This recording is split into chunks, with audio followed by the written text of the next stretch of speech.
Olá, olá, sejam muito bem-vindos a mais um vídeo aqui no canal. Hoje trago-vos aqui um vídeo de perguntas e respostas. Eu no vídeo anterior pedi-vos para me deixarem algumas perguntas ou curiosidades que tivessem sobre mim e hoje vou responder a tudo, que eu já tenho aqui todas as perguntas que me fizeram. Eu vou tentar responder a praticamente todas e vou tentar não me alongar muito sobre cada assunto, que é para o vídeo não ficar muito longo, mas digo-vos já que para este tipo de vídeos uma coisa que eu gosto muito de fazer é meter os meus fones e ficar a ouvir enquanto estou a fazer tarefas domésticas. Se há coisa de que eu gosto é disso, é de estar a fazer as minhas tarefas enquanto estou a ouvir música ou um podcast ou um vídeo aqui no YouTube, por isso deixo essa recomendação para quem não tem esse hábito. Parece que as tarefas passam muito mais rapidamente, mas isto foi só uma parte porque é a mesma coisa que eu gosto muito de fazer. Começando aqui por uma questão da Rafaela Lage, que ela também tem um canal aqui no YouTube, acredito que muitos de vocês também já a conheçam e já a sigam. Eu gosto muito de seguir a Rafaela e ela colocou aqui várias perguntas muito interessantes. A Rafaela pergunta se já tive alguma insegurança que com os anos acabei por atenuar ou até de certa forma aceitar e definir como uma característica minha. E eu achei esta pergunta mesmo muito interessante e a verdade é que sim. Sempre tive alguma insegurança com o facto de eu ser muito introvertida. Quando eu era miúda, eu acho que era pior, eu era mesmo muito tímida, não falava muito. Portanto, como podem imaginar, já me chamaram tudo desde que eu era muda, que eu era bicho do mato, tudo e mais alguma coisa. E claro que isso me afetava e eu ficava a pensar que não era normal ser assim, até porque eu acho que o padrão de uma pessoa normal e saudável é uma pessoa que tende mais para o extrovertida e que gosta de socializar e que gosta de conviver com as pessoas. E a verdade é que eu nunca fui muito, nunca tive essas características. Eu gosto muito de estar sozinha, não tenho aquela necessidade de ter muitos amigos e de estar sempre a conviver e a sair. E por isso eu digo-vos que até muito recentemente eu achava que não era muito normal e que eu é que estava errada, até perceber que isso é simplesmente um traço de personalidade meu. Eu sou muito introvertida e agora talvez já aceite a 100% que eu sou simplesmente assim, mas ainda não posso dizer que é uma coisa que às vezes não me deixa insegura, porque ainda me deixa um bocadinho insegura em determinadas situações, especialmente quando lido com pessoas que não me conhecem e que não sabem que eu sou assim. E por isso, apesar de já aceitar isso bastante bem, ainda me deixa insegura algumas vezes. A Rafaela pergunta também se eu lido bem com a crítica, especialmente aqui no YouTube, mesmo que seja uma crítica, digamos que construtiva. Esta é uma das minhas piores características. Eu não lido bem com a crítica, mesmo que seja de... Nem estou a falar de críticas de estranhos, de haters da internet. Estou mesmo a falar de críticas de pessoas à minha volta, pessoas próximas de mim. Nunca lidei muito bem com a crítica. Agora, como o meu trabalho é online e estou sujeita a críticas de todas as pessoas que me acompanham online, quer gostem de mim, quer não gostem, está-me a obrigar a conseguir lidar um bocadinho melhor, o que é bom. Mas acho que é realmente um dos meus piores traços de personalidade e mais frustrantes para quem lida comigo. Claro que quando são críticas bem intencionadas, lido um bocadinho melhor, acho eu, mas mesmo assim fico sempre com aquela ligeira frustração porque realmente é uma coisa que eu não gosto, mas felizmente já estou a conseguir lidar melhor com isso. Continuando aqui com perguntas da Rafaela, que elas estão aqui todas de seguida: como consigo focar-me numa boa alimentação e em bons hábitos de leitura, treino e lazer? Quanto à alimentação e ao treino, para mim é bastante claro qual é o meu foco, que é a saúde. Para mim isso é o mais importante e é para isso que eu tento alimentar-me geralmente bem. Até eu sou uma pessoa que gosta muito de comer, gosta daquelas comidinhas gostosas, mas também gosto muito de alimentar-me bem, de forma saudável. Isso também me faz sentir bem, mas o meu maior propósito é mesmo de ser saudável no geral e o mesmo em relação aos treinos. Eu não sou uma pessoa que adora treinar e que adora ginásio naturalmente, apenas tento ser consistente e equilibrada nestes hábitos com o objetivo de ser uma pessoa saudável, pronto. Quanto à leitura, houve uma coisa que mudou completamente esse meu hábito, que foi quando eu comecei a usar o meu Kobo, porque eu sempre li bastante desde miúda. A minha mãe sempre me transmitiu muito esse hábito, mas fui perdendo um bocadinho esse hábito, especialmente ali na altura da faculdade e nos primeiros anos de trabalho, porque andava sempre para trás e para a frente, no comboio e assim.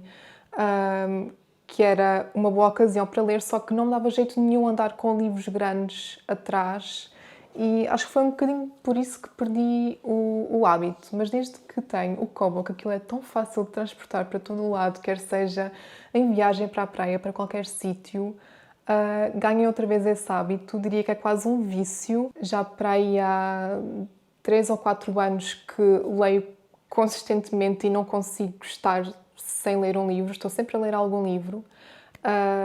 E acho que realmente isso fez muita diferença. Algo que gostarias de melhorar na tua vida? Eu, quando vi esta pergunta, fiquei a pensar e as primeiras coisas que me vêm à cabeça são mesmo traços da minha personalidade que eu devia mesmo trabalhar neles.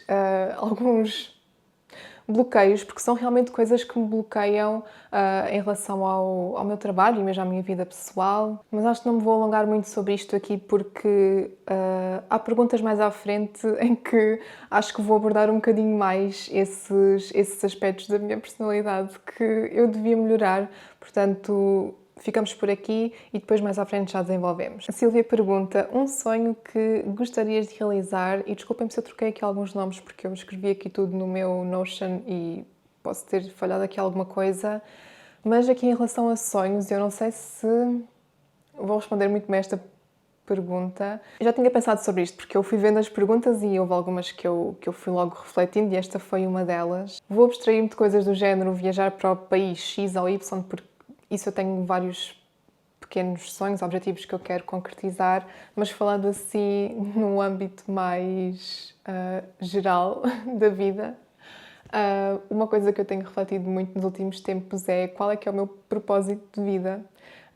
Acho que ainda não o encontrei e gostava muito de encontrar o meu propósito de uma forma que possa servir a sociedade, ter impacto na sociedade. Outra coisa que eu gostava muito de concretizar seria atingir a independência financeira antes da idade da reforma. Como devem saber agora para a minha geração, e assim as perspectivas de reforma não são as melhores, e por isso gostava muito de pelo menos uns anos antes da reforma já ter essa independência financeira, ou seja, de ter vários rendimentos passivos que me permitissem viver de forma confortável. Não estou a dizer deixar de trabalhar antes da reforma, não é esse todo o meu objetivo, mas ter vários rendimentos passivos para viver de forma confortável e para não ter depois de depender apenas do valor que ia receber da minha reforma.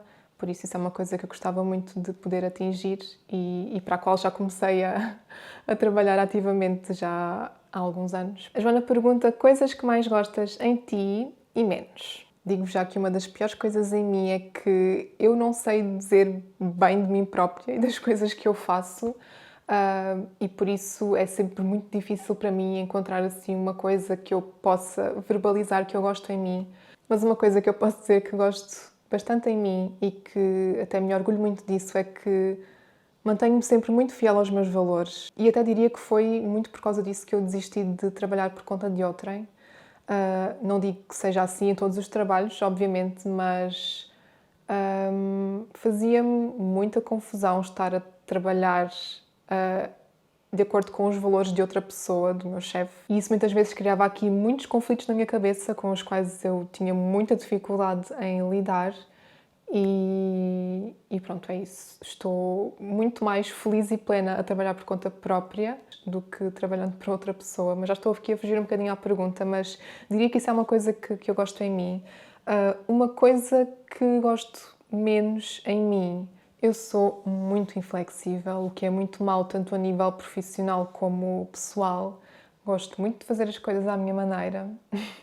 Isto também vai um bocadinho de encontro àquela questão de eu ser muito fiel aos meus valores. Sou bastante inflexível com opiniões que são opostas à minha e não digo que não consigo admitir quando estou errada e quando outra pessoa está certa, porque Isso não é de todo verdade, porque quando eu percebo que realmente aquela pessoa está certa ou aquele ponto de vista está mais acertado que o meu, não tenho problemas nenhuns em admitir, mas enquanto eu achar que a minha visão é que é ideal ou a correta, sou muito inflexível e custa-me um bocadinho colocar-me na posição da outra pessoa, ver as situações com uns olhos diferentes. Não achem que eu sou uma pessoa horrível, por favor, eu tenho plena noção disto e é uma coisa que eu estou a tentar mudar em mim, até porque isto me prejudica em algumas situações, mas pronto, este é realmente um dos traços da minha personalidade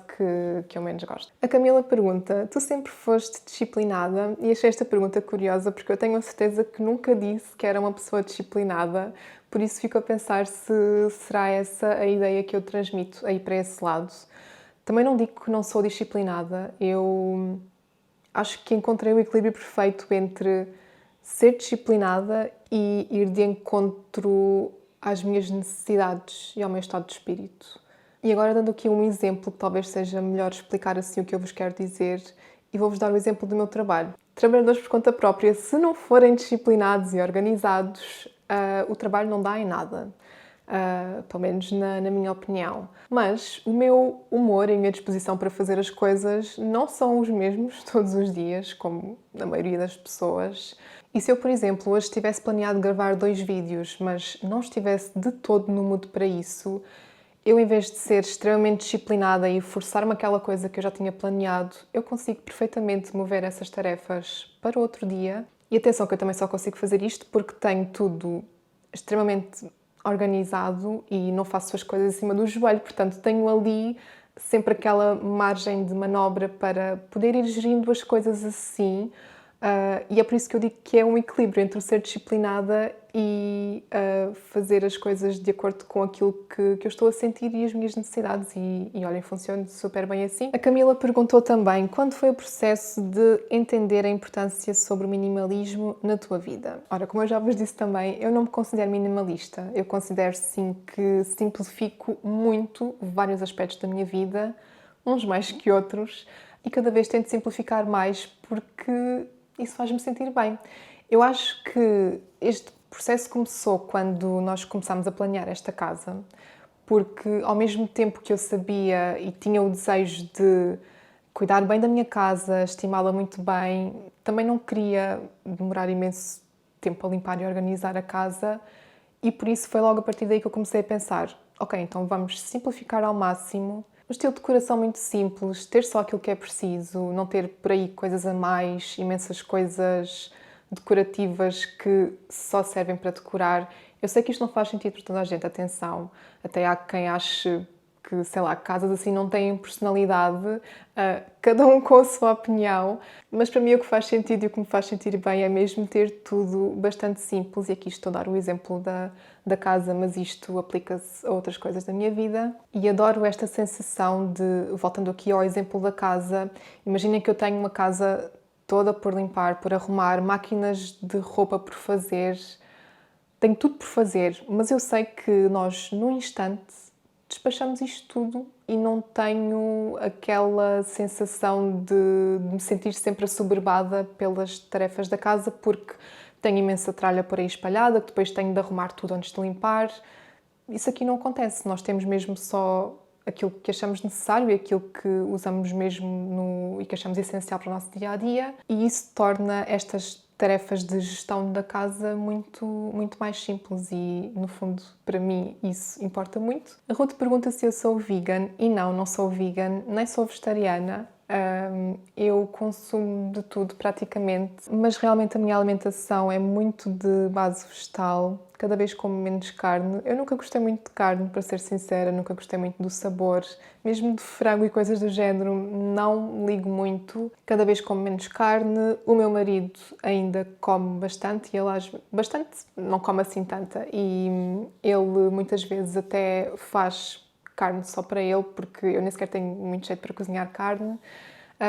Comemos peixe e marisco, mas a alimentação de base vegetal é mesmo aquilo que eu gosto mais e que me faz sentir melhor. Léo Santos, ou o Léo Santos, não consegui perceber pelo username, diz: gostaria de saber se, quando viajas, normalmente são vocês que tratam de tudo ou recorres a agências, e já agora, onde será a próxima viagem e quais os países que já visitaram? Até hoje fomos sempre nós que planeamos tudo, é como preferimos fazer assim as coisas ao nosso gosto, e também acho que conseguimos poupar muito mais. Nós já praticamente desde que nos juntámos, que começámos a viajar, e eu ainda hoje não sei como é que nós, na altura, com vencimentos tão baixos e a pagar uma renda em Lisboa, conseguíamos fazer viagens. Também, verdade seja dita, antes conseguia-se preços muito mais baixos, tanto a nível de voos como de alojamento. Mas viajar sempre foi realmente uma prioridade para nós, e percebemos logo que, quando éramos nós a planear tudo e a marcar tudo, conseguíamos preços mais baixos. Não digo que isto seja verdade para todos os casos, mas até agora foi sempre isso que nos temos vindo a perceber, e é o que faz mais sentido para nós. Pronto, agências nunca recorri mesmo, e não tenho muita vontade de recorrer, sinceramente. Dos exemplos que eu vejo à minha volta, há assim certas coisas com que não me identifico muito. Onde será a próxima viagem? Está para breve, eu depois mostro-vos tudo. Vou a 2 ilhas, vou dizer isso, mas depois vejam o vídeo aqui no canal para verem onde é que eu fui, e mais pormenores, e quais os países que já visitaram. A Elida também perguntou quantos países é que eu já visitei. Eu tenho a sorte de já ter viajado bastante, como vos disse, desde que me juntei com o meu homem, que já viajámos muito. Antes disso, praticamente nunca tinha viajado. Os meus pais eram aquelas pessoas que nunca tiravam férias. O trabalho deles, que também era por conta própria, também não permitia muito isso. E mesmo que tirassem férias, não seria para viajar para fora. Eu acho que a primeira viagem de avião que fiz com eles foi para a Madeira, acho eu, e já era assim adolescente, quase adulta. Nunca viajei muito enquanto era assim mais miúda, e só quando me juntei com o meu homem comecei a viajar. E eu não tenho o hábito de ir contando países ou apontando, mas já que fizeram esta pergunta, estive aqui a apontar os países, e se contarmos com Portugal, que eu também acho que já conheço bastante bem, são 17 países. Muitos deles conheço várias cidades, e alguns deles já visitei várias vezes. Por exemplo, Itália já visitei 3 vezes, Reino Unido também. Se tiverem curiosidade de saber os países, são então Portugal, Espanha, França, Itália, Alemanha, Suíça, Bélgica, Países Baixos, República Checa, Hungria, Polónia, Grécia, Reino Unido, Irlanda, Turquia, Tailândia e Japão. Portanto, nunca fui à África, nunca fui à América e nunca fui à Oceania. Fiquei-me só pela Europa e pela Ásia, mas acho que já é muito bom, e acho que tenho mesmo muita sorte de já poder ter visitado 17 países. A Yasmin diz para falar um pouco mais sobre mim, como é que eu era em criança e na adolescência. Eu nunca dei grandes dores de cabeça aos meus pais, sempre fui uma criança bastante calma. Em adolescente tenho plena noção que já dei mais trabalho com aquelas coisas típicas de adolescente, e eu então, com as minhas inseguranças todas, isso causava-me bastante frustração, que eu se calhar descarregava depois nos meus pais. A Yasmin pergunta ainda como é que eu escolhi fazer a faculdade de farmácia. Sinceramente, não fui bem eu que escolhi. Foi um bocadinho por causa dos meus pais, não foi imposição de todo. Eles indicaram mais ou menos que aquilo talvez fosse uma boa carreira. Ironicamente, logo no ano em que eu entrei na faculdade, houve uma grande crise nas farmácias, mas foi mais ou menos por causa disso, porque eu realmente não sabia mesmo o que é que eu queria fazer. Acho que também já vos tinha dito que nunca me lembro de ter idealizado assim uma profissão para mim, nunca pensei que eu gostava de ser determinada coisa, porque eu gosto muito de fazer várias coisas diferentes. E pronto, foi um bocadinho por isso que fui encaminhada para esse curso. E eu gostei bastante do curso, acho que aprendi bastante e deu-me algumas competências que eu aprecio hoje em dia, mas realmente não era para mim. E a Yasmin pergunta também como é que eu percebi que não era aquela carreira que eu queria e se fiquei frustrada, como foi o processo de migração da carreira e sofri com algum preconceito. Então, como é que eu percebi que aquilo não era a carreira para mim? Eu só tive 2 experiências profissionais. Uma delas foi assim mais em ambiente de escritório, em que eu fazia uma coisa muito gira e que gostava imenso, que assim de forma muito simplificada trabalhava informação de medicamentos, informação que está no software das farmácias. Eu gostava imenso do que fazia, mas pagava muito mal. E depois trabalhei numa farmácia e aí eu percebi que atendimento ao público não era de todo para mim. Não, aquilo colide ali com a minha personalidade de várias formas e odiei. Admiro muito quem tem energia, paciência, empatia, tudo o que é preciso para atender ao público e não deixar isso afetar-nos mentalmente, porque, enfim, não é para mim, não gostei. Eu, entretanto, ali pelo meio, tentei várias vezes candidatar-me também para trabalhos na indústria farmacêutica. Conhecendo-me como conheço hoje em dia, também sei que não me ia identificar com essa parte, mas isto para dizer que com o meu curso de Ciências Farmacêuticas, eu poder depois trabalhar em várias áreas da farmácia e áreas muito diferentes, eu, sabendo o que sei hoje, acho que não ia sentir-me realizada em nenhuma dessas áreas. Se fiquei frustrada, acho que não. Fiquei com um bocadinho de medo de não saber então qual é que era o meu futuro e de sair de uma coisa que era garantida para uma coisa muito mais incerta. Mas frustrada estava eu quando estava a trabalhar na farmácia, portanto não fiquei frustrada. Como foi o processo de migração de carreira? Foi gradual, porque eu comecei a minha página no Instagram enquanto ainda estava na farmácia e foi muito gradual. Portanto, não houve assim nenhum grande choque. Se sofri algum preconceito das pessoas próximas de mim, não. Ou pelo menos nunca verbalizaram esse preconceito. Mas eu quero acreditar que quem me conhece sabe como é que eu sou, como é que eu trabalho e como é que eu levo isto a sério e que não ia simplesmente deixar o meu trabalho estável para ir fazer vídeos na internet. Pergunta também se atualmente sou feliz com o meu trabalho, e sim, sou muito feliz com o meu trabalho. Se tenho algum objetivo, como por exemplo atingir um X número de inscritos, não particularmente. Eu sou aquela pessoa que todos os anos, não necessariamente em janeiro, no dia 1 de janeiro, mas todos os anos faço assim uma revisão aos meus objetivos gerais, não só profissionais, mas da vida. E tenho alguns objetivos, bastantes objetivos, mas atingir X número de seguidores nunca foi um objetivo. Acho que é muito mais importante, por exemplo, manter os seguidores que cá estão interessados e envolvidos. Acho que isso é muito mais importante e diz muito mais sobre um criador de conteúdos. E é uma coisa que eu, aliás, tenho de melhorar, sinto que tenho de melhorar essa na parte da interação e de ouvir e perceber melhor o que é que as pessoas querem ver e não só publicar aquilo que eu quero, mas também aquilo que as pessoas querem ver. Acreditem que cada vez tenho tentado mais fazer isso. Mas isto para dizer que não tenho nenhum objetivo quanto a números de seguidores. Tenho vários outros objetivos e este que acabei de partilhar é um deles. A Neuza pergunta com que idade eu comecei a trabalhar. Eu comecei a trabalhar assim que acabei o curso, que foi o mestrado integrado, portanto licenciatura mais mestrado, que foram 5 anos, e eu comecei a trabalhar em 2016 e tinha, portanto, 22 anos. Fiz vários estágios em farmácias a partir do meu segundo ano de licenciatura. Não sei se contam isso como experiência de trabalho. Mas uma coisa que penso várias vezes, por acaso, é que gostava de ter tido alguma experiência de trabalho enquanto estava a estudar, como muitas pessoas têm e que eu nunca tive.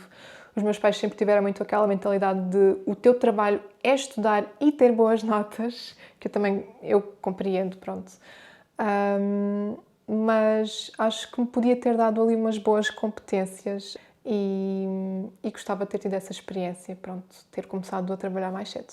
Há aqui várias perguntas que eu já fui respondendo, pelo menos as outras perguntas, por exemplo, em que é que eu trabalhava antes, agora do meu trabalho atual. Trabalhava numa farmácia, como já disse.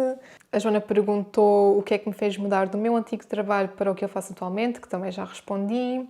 A Helena disse: tenho curiosidade em saber em que consiste o teu trabalho, e perguntou também como ter uma rotina boa em casa. A minha principal fonte de rendimento é mesmo os trabalhos que eu faço com as várias marcas que me contactam. O que eu contacto, às vezes, o interesse também parte de mim e eu faço uma proposta, apresento os meus serviços a determinada marca para saber se teriam interesse em colaborar. Mas sendo essa a minha principal fonte de rendimento, a maioria do meu tempo é alocada a isso, e por trás daquele resultado final, que é o que as pessoas veem, há 30 ou 40 ou 50 e-mails trocados antes disso, para trocar ideias, discutir condições, discutir timings, enviar coisas para aprovação, partilhar dados de faturação, de pagamentos, enviar relatórios de estatísticas, e analisar estatísticas também é outra coisa que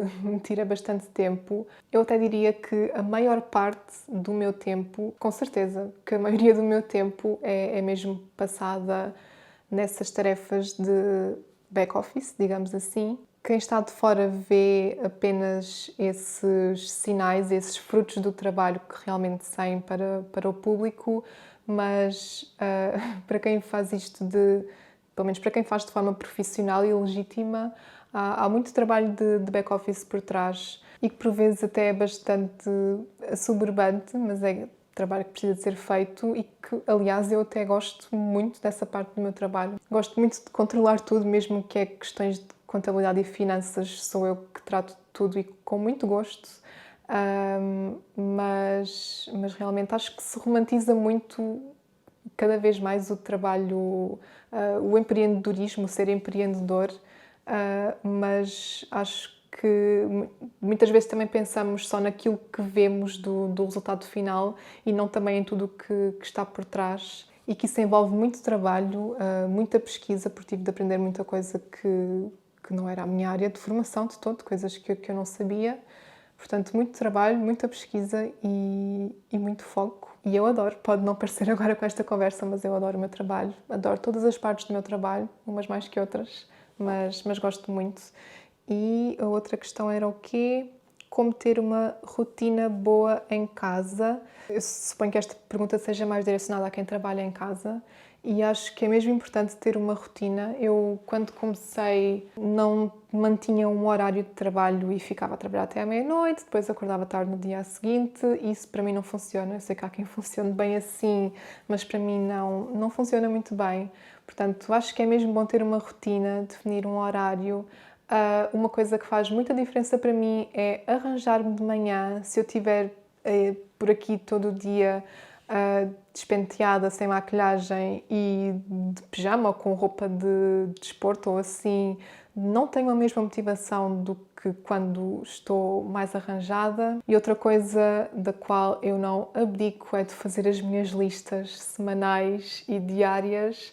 Eu funciono muito bem com listas e de fazer assim os checks ao longo do dia, e consigo ver uma diferença enorme entre os dias em que, se eu por acaso não fizer a minha lista e não tiver uma lista para seguir, sinto logo imensa diferença e acabo por não conseguir completar tantas tarefas e ser tão produtiva. Portanto, assim, muito resumidamente, acho que essas são as três, acho que disse três coisas que são muito boas para termos uma boa rotina de trabalho em casa. A Sílvia e a Neuza perguntaram se ser mãe está nos meus planos.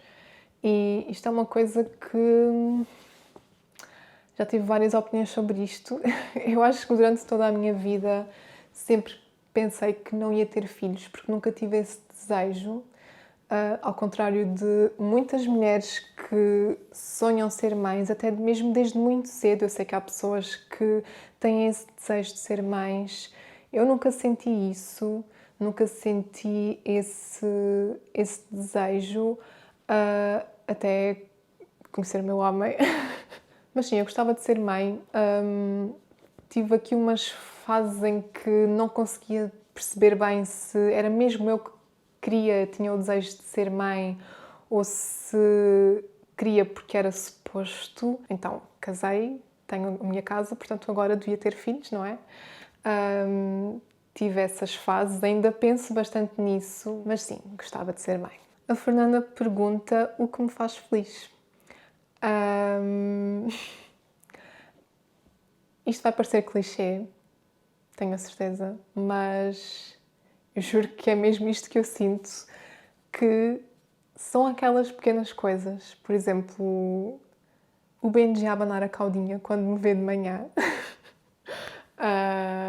Mais coisas. Sabem aqueles fins de tarde agora no verão que está assim uma temperatura perfeita, uma brisa boa. Vou lá para fora, sento-me a ler o meu livro com uma bebida fresca. Adoro esses momentos. Adoro partilhar assim umas boas refeições, comidinha gostosa com as pessoas que eu gosto. Ir passear o Benji ao fim do dia. São essas coisas. A Joana pergunta qual foi o pior dia ou momento da minha vida. É assim, eu nunca tive, felizmente assim, sei lá, grandes tragédias a acontecer. Nesse aspecto tenho muita sorte. Coisas de saúde no geral são as coisas que mais me afetam.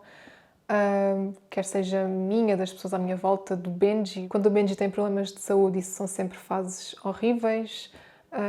Mas pronto, também não estou a entrar aqui muito por essa questão de saúde, porque isso depois também entra na vida de outras pessoas e que não vou estar aqui a partilhar.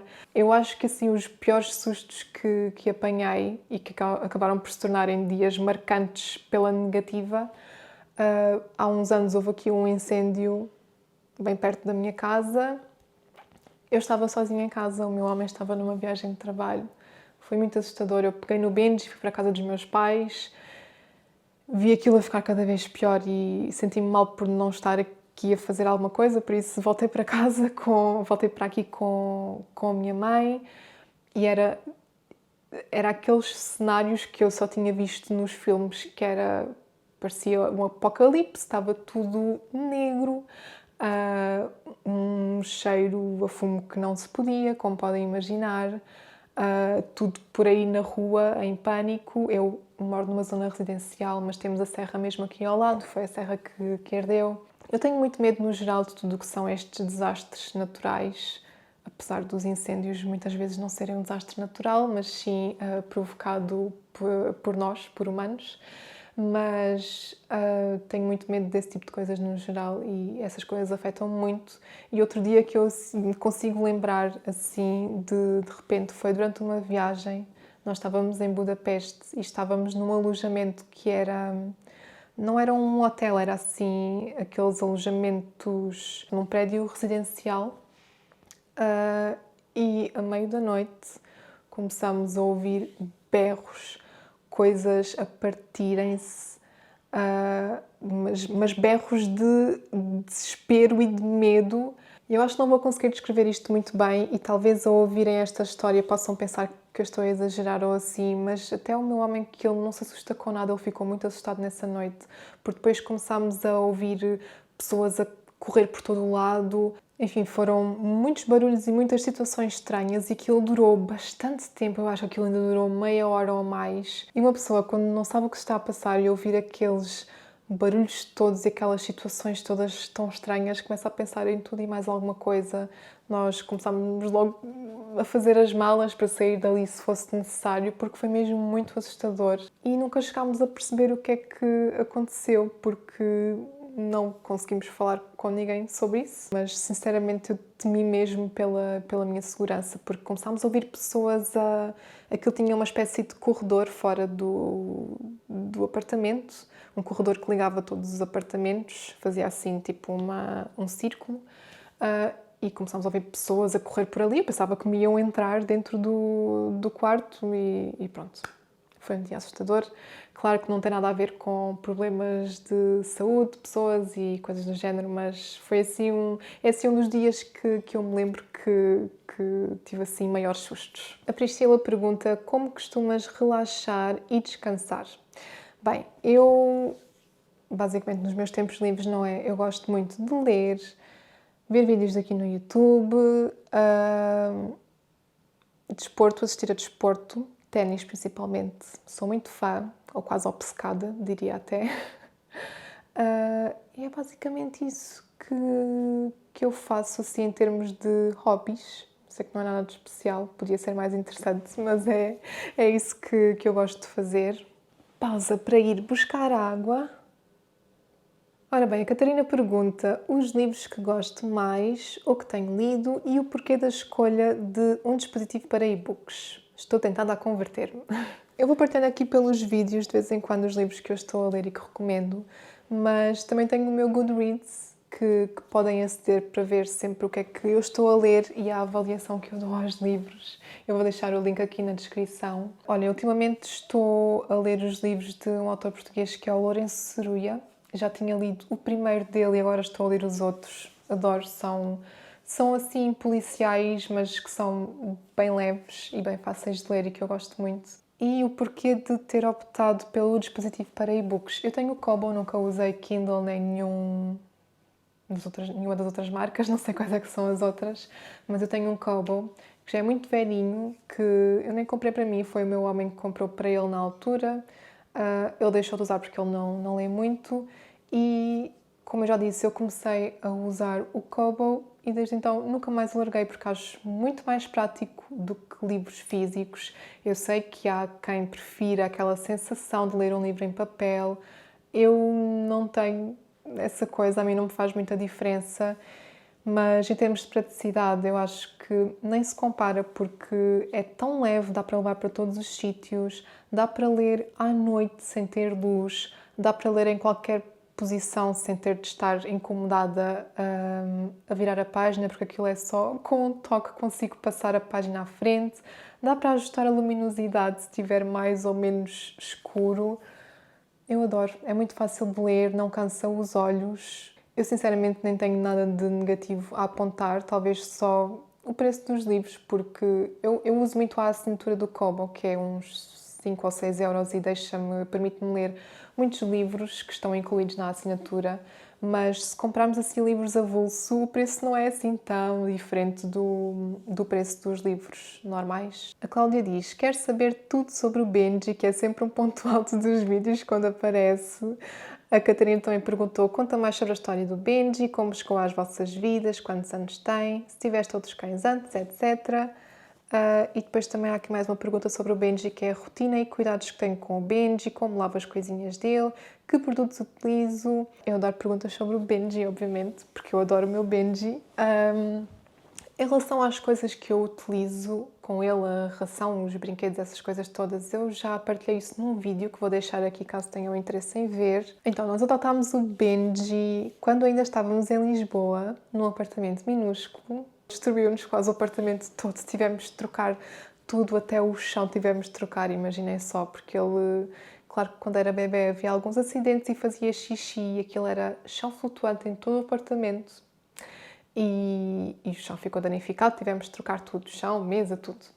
Enfim, claro que valeu a pena, obviamente. Mas nós começámos a pensar em adotar um cãozinho e depois procurámos no OLX e apaixonámos-nos pela carinha do Benji e fomos buscá-lo à Lourinhã.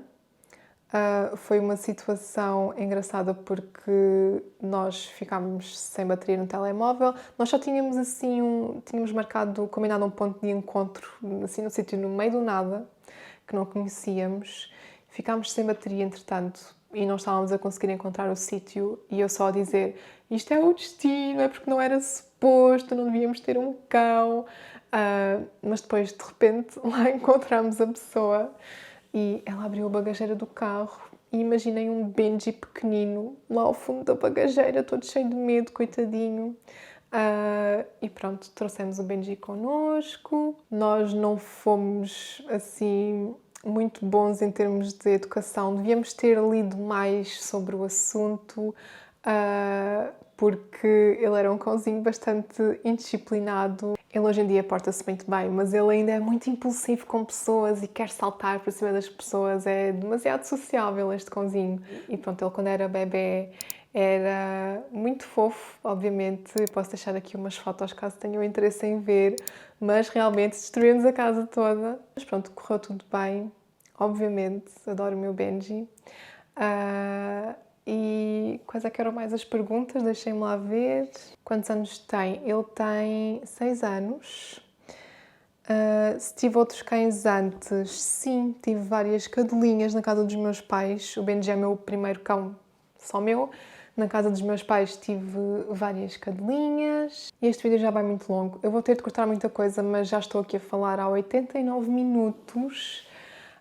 Vou mesmo ter de cortar muita coisa. Eu acho que houve aqui uma outra pergunta que eu não respondi, mas deixem-me dizer-vos que perguntas sobre limpeza, dicas de limpeza e coisas do género, eu vou colocar num vídeo à parte, porque como é um tema bastante diferente e este vídeo já vai ser super longo, aproveito para colocar então num vídeo à parte, talvez até num vlog mais descontraído. Se chegaram até aqui, muito obrigada por não me deixarem falar sozinha, muito obrigada pela vossa companhia e vemo-nos no próximo vídeo.